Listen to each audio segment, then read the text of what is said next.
I was engaged to a woman who hated the sight of my face. What she didn't know was that every single night she was pouring her heart out to me anyway. She just didn't know it was me. My name is Lin Hao. 3 years ago, my grandfather and her father signed a contract neither of us asked for. Her name is Su Wei, heiress to the Su Corporation, daughter of my grandfather's oldest friend, and the girl who looked at me across the engagement dinner table like I was something she'd scraped off her shoe. "You're late," she said, not even looking up from her phone. "I'm sure you had something more important to do than show up on time for your own engagement." I sat down across from her anyway. I got held up at the office. Save it. Su Wei finally lifted her eyes, and there was nothing in them but cold, polished contempt.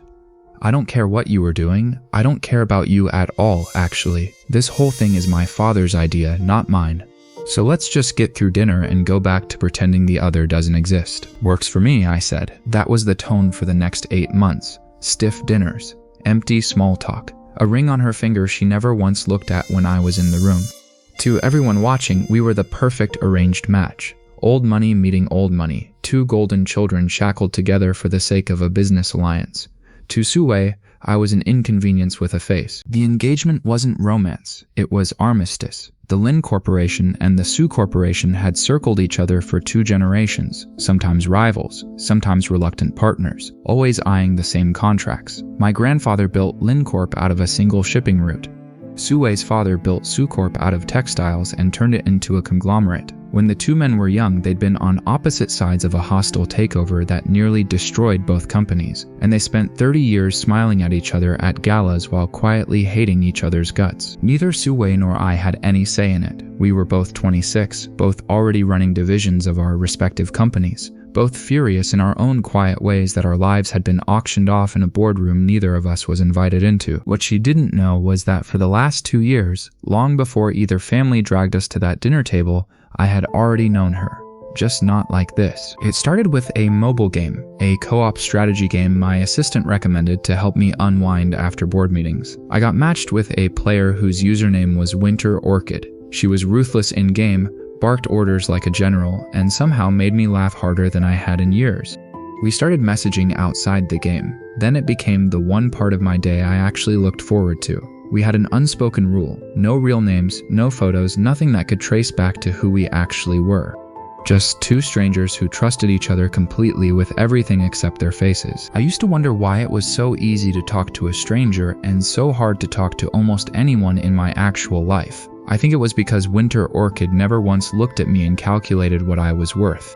She just knew I was tired a lot, sarcastic when I was tired, and apparently unbeatable at siege strategy, which she resented constantly. "You're insufferable when you win," she told me once. "You're insufferable when you lose," which is more often, I typed back. "I take it back. I don't know why I talk to you. Because I'm the only person who doesn't want anything from you," I typed, half joking. Then I stared at the message for a long time before I sent it, because it wasn't really a joke at all. "Yeah," she wrote back after a pause. "Yeah, that's probably it." That conversation happened 4 months before my grandfather sat me down and told me I was getting married. "Winter Orchid, are you there?" I typed, the night after that first stiff engagement dinner. "I'm here. Rough day? You have no idea. Tell me." So I told her. Not the details, not her name, not the ring. Just that I'd been forced into an engagement I never agreed to, with someone who looked at me like I was a stain on her tablecloth. "That's rough," she wrote back. For what it's worth, I'm dealing with something almost exactly like that. My father basically auctioned me off to some guy I've never respected in my life. Rich family, cold personality, thinks the world owes him something just because of his last name. I stared at that message for a long time. My stomach turned over slowly, like the floor had shifted an inch to the left. "Sounds like we're in the same boat," I typed back, keeping my tone light. "What's he like, this guy you're stuck with?" "Honestly, boring, distant, shows up late to things. I don't think he actually wants this marriage any more than I do, but he's too much of a coward to just say it to my face." Reading her words about me, through her eyes, with no idea it was me she was describing, hit differently than anything Su Wei had ever said to my face at dinner. In person, her coldness felt like armor. Online, stripped of the performance, it sounded almost like loneliness. By day, Su Wei and I were 2 icebergs colliding at family dinners, trading clipped sentences and colder silences. By night, Winter Orchid and I talked for hours about the weight of being born into families that had already decided our lives for us before we could speak. I told myself it didn't matter that I hadn't told her who I was. Whatever she felt for the version of me that existed only in text was realer than anything Su Wei had offered me in person, and I didn't want to risk losing it. There was another complication I hadn't accounted for, and his name was Zhou Kai. Zhou Kai was the son of my grandfather's business partner, a man who'd wanted to marry into the Su family for years and never quite managed to close the deal. He'd known Su Wei since they were teenagers and made no secret of the fact that he thought I was an obstacle standing between him and the life he'd already planned out. Lin Hao, he told me once at a business function, drink in hand, smile carefully arranged. Congratulations on the engagement. Must feel good having something handed to you that other people actually worked for. Su Wei and I go back a long way. She doesn't even like you. Everyone at these dinners can see it. I give this engagement a year, maybe less, before her father comes to his senses. I didn't tell Su Wei about that conversation. But Zhou Kai didn't stop there. He started appearing at the same events, always finding a reason to stand near her, always subtly needling me in front of her father, always positioning himself as the reasonable alternative to a marriage nobody actually wanted. 3 weeks after the engagement dinner, my grandfather insisted I escort Su Wei to a charity gala. Non-negotiable, he said. Appearances matter, especially with Zhou Kai in attendance. I showed up in a black suit and Su Wei showed up in deep blue silk that made half the room stop talking, and for exactly 4 seconds when she saw me at the entrance, something flickered across her face that wasn't contempt. "You clean up well," she said. It sounded almost like a compliment if you squinted. "You seem surprised." "I am. I was expecting you to show up in whatever you wear to board meetings and call it formal." "I have a stylist for a reason," I said, and for the first time the corner of her mouth twitched like she was fighting a smile and losing. We made it through an hour of small talk before Zhou Kai appeared at her elbow, smooth and smiling, inserting himself into the conversation like he'd been invited. Her father pulled her away to network shortly after, leaving me and Zhou Kai in a silence that had teeth in it. I found a quiet corner near the terrace and pulled out my phone out of habit. "Winter Orchid, are you at some stiff gala thing tonight too? Mine is unbearable. Also, there's this guy here who won't stop hovering around me like he's auditioning for a role nobody cast him in." My thumb hovered over the screen. I was standing 30 feet from Su Wei at that exact moment. The odds felt too absurd to consider, so I brushed the thought away like static. "Same," I typed. Though there was one interesting moment. My fiancé actually complimented me, almost gave me a heart attack. Mine actually looked halfway decent tonight too. I hate that I noticed. I looked up. Across the ballroom, Su Wei stood near the terrace doors, scrolling her phone with a half smile she probably didn't know she was wearing, while Zhou Kai talked at her, apparently unnoticed. I told myself it was a coincidence. 2 weeks later, at a family dinner, I heard Su Wei telling her cousin about a mobile game she'd been playing with the same stranger for 2 years. "We don't even know each other's real names," she was saying. "It's honestly the most drama-free relationship I have in my life." "You should just tell him who you are," her cousin said. "Absolutely not," Su Wei said, fierce and protective. "If he knew, it would change everything. Right now, he's the only person who talks to me like I'm not a headline or an heiress. I'm not risking that." My fork froze over my plate. Across the table, Zhou Kai caught my expression and misread it entirely, using the opening to lean towards Su Wei and ask about her upcoming board presentation. Effortlessly charming. I watched them with an unfamiliar tightness in my chest that had nothing to do with him and everything to do with the sentence she'd just said out loud. It couldn't be. There had to be 1,000 people playing that game. But that night, lying in bed, I asked a question I'd never asked in 2 years. Random question: do you play on your phone or a console? Phone, obviously. What made you ask? No reason, just curious what you look like when you play. I bet you get really into it. You have no idea. I yell at my screen like it can hear me. My fiancé actually caught me mid-rant once at a family dinner. Probably thinks I'm unhinged. There it was. Not proof, but close enough that my chest went tight and my mouth went dry. For the next month, I lived 2 conflicting lives, slowly folding into one. In person, Su Wei kept her guard up, still convinced I was some cardboard cutout of a rich fiancé she'd been handed against her will. Zhou Kai used that month well, showing up at 2 more events, once arranging to accidentally be seated beside her at a company function I wasn't invited to. Online, Winter Orchid kept getting warmer, funnier, more honest with me than she had any right to be with a stranger.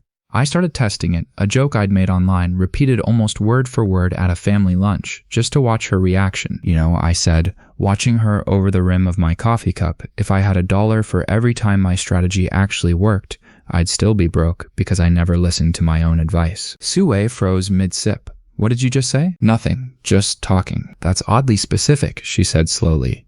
Someone I know says something almost exactly like that. Small world, I said, forcing myself to keep eating like my heart wasn't slamming against my ribs. That night, Winter Orchid. Okay, this is going to sound insane. Do you ever say the thing about advice and being broke? My stomach dropped straight through the floor, because my fiancé said almost that exact thing today, word for word, and it freaked me out a little. I sat there with my thumbs over the keyboard for almost a full minute. I could lie, brush it off, keep the two halves of my life safely separate for another day. Or I could tell her the truth and risk losing the one honest thing I had. Probably just a coincidence I finally sent. People say things like that. Yeah, she wrote back. Probably. But I could tell, even through the screen, that she didn't believe it any more than I did. 2 days later, Joe Kai made his move. He requested a private meeting with Su Wei's father, proposing that the Su-Lin engagement be quietly dissolved in favor of a Suzhou alliance instead, citing compatibility and years of prior friendship, offering his family's manufacturing network as a sweetener that made the whole proposal difficult for her father to dismiss outright. Her father didn't say yes, but he didn't say no either. He told Joe Kai he'd think about it, and that single sentence detonated through both families within a day. 3 days later, my grandfather hosted a dinner to formally announce the wedding date. 6 months out, no more delays. A date I suspected he'd pushed forward specifically to shut Joe Kai's proposal down. Su Wei arrived already tense, and halfway through the appetizers, she set down her fork and looked at me with an expression I'd never seen before. "Do you play Kingdom Tactics?" she said, low enough that only I could hear. The room tilted. I went very still. "That's not a no," she said, her voice cracking. "You're lying. Winter Orchid, that's you, isn't it? All those nights I told you things I never told anyone, and it was you the entire time. You knew, and you let me keep talking to you like you were the one good thing in my life while you sat across from me every week pretending you didn't care about anything I said." "I never found it funny," I said, my voice rougher than I intended. "I didn't know it was you either, not for a long time. And when I started suspecting, I didn't say anything because I was terrified that the second you knew, you'd shut the door on the only real conversations we'd ever had. So you decided to lie instead." "I decided to be a coward," I corrected. The table had gone quiet, my grandfather and her father exchanging alarmed glances, Joe Kai watching from 3 seats down, with an expression that looked, for just a moment, entirely too satisfied for someone who wasn't supposed to know what was happening. Su Wei stood up so fast her chair nearly toppled.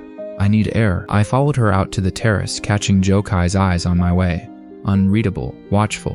The night air was cold enough to sting.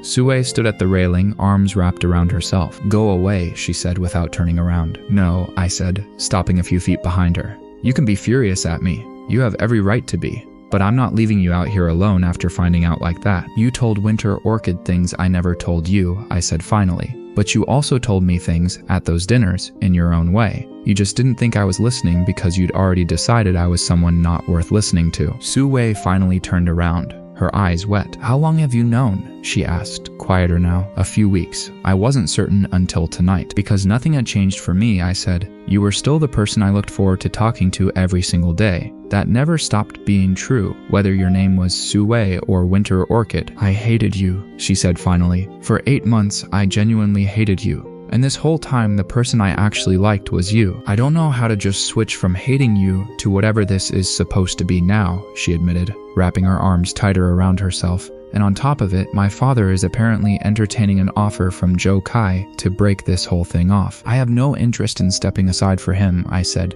sharper than I intended. Su Wei raised an eyebrow, something almost amused breaking through the wreckage of the evening. "That's the first time you've sounded like you actually cared about keeping this engagement." "Maybe I finally have a reason to," I said. "We have 6 months until the wedding. We could use that time to figure out who we are to each other instead of who we were told to be, and make sure Joe Kai doesn't get a second chance to make his case." "Fine," she said finally. 6 months. But you're explaining every single thing you ever said to me online that I now have to reevaluate knowing it was you the whole time." "That's fair," I said. "And Lin Hao, if you ever lie to me again, even by omission, I will end this engagement myself, and I won't need Joe Kai's help to do it." "Noted," I said, and for the first time since that first stiff dinner, she actually smiled at me. Really smiled. I thought for one brief moment that the hardest part was over. I was wrong, because 3 days later I got a message from an unknown number. A single photo, a screenshot of my private chat history with Winter Orchid. Every message, every confession, time-stamped in full, followed by 4 words that made my blood run cold. I know everything too. I called Su Wei immediately. Neither of us had shown anyone, neither of us had a cloud backup. The only way someone got this was if they'd gone looking specifically for confirmation. Jokai, we both said, almost at the same moment. He was at the dinner, Su Wei said. He saw my face when you didn't answer. He's not stupid. If he already suspected something before the reveal, all it would take is confirming it and finding a way to get proof. Maybe buying server logs directly from the game's parent company. Expensive, illegal, but not impossible for someone that connected. It took 4 days to confirm it.